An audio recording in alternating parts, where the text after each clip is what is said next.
Welcome to Hockey Wiz Talks podcast. Today I'll be talking about breakout players and sleepers in fantasy hockey. Breakout players. Cody Glass is due for a breakout year this season with the Vegas Golden Knights, centering a line that features Mark Stone and Max Pacioretty. He also gets to play on the second power play unit with Alex Tuch, Riley Smith, and Alex Pietrangelo. Glass is ranked 267th overall and would be a good pick in a deep league. Kirill Kaprizov will be a go-to player right away for the Minnesota Wild. He is playing on a line with Kevin Fiala and Marcus Johansson. He'll also be playing on the second power play unit of the Wild. Kaprizov should be picked up in all leagues. Robert Thomas should have a breakout year this season playing on the line with Jaden Schwartz and Braden Shen with the St. Louis Blues. He is ranked 505th overall and should be a good pick in a deep league. Colton Parayko has the opportunity to be a number one defenseman with the St. Louis Blues. He is paired with Torrey Krug on the first D pair and will play on the Blues' first power play unit. He should be drafted in all leagues. Matt Grzelcyk is going to be the replacement for Torrey Krug this season with the Boston Bruins. He is going to be paired with Charlie McAvoy on the first D pair and will play on the Bruins' first power play unit. Grzelcyk might be a reach for a standard league, but will be a value pick in a deep league.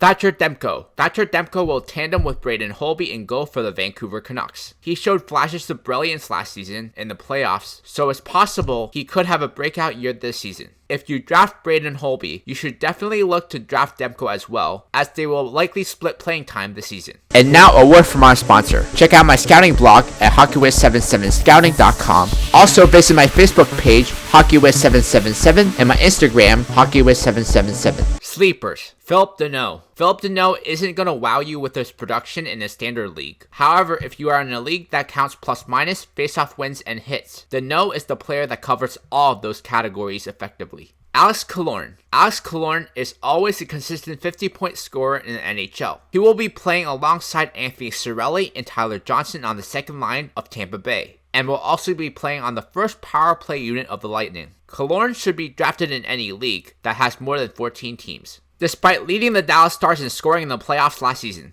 Joe Pavelski is ranked 232nd overall in fantasy hockey. He is still a consistent goal scorer in the league and will be relied upon heavily without Tyler Seguin in the lineup. Jared Spurgeon has always been an underrated defenseman in fantasy hockey, and this season is no different. You can count on him to be productive on the power play and score goals from the back end. Ryan Graves is the defenseman you want to target this season as your all-utility defenseman. He is paired with Cale Makar, so he will get tons of secondary assists and will have a great plus-minus. Graves is also a great source of hits and block shots. Semyon Varlamov is quite underrated in fantasy hockey this season, despite being the 1A for the New York Islanders. Varlamov will be a terrific third goalie to have in any league. I make some bold season predictions.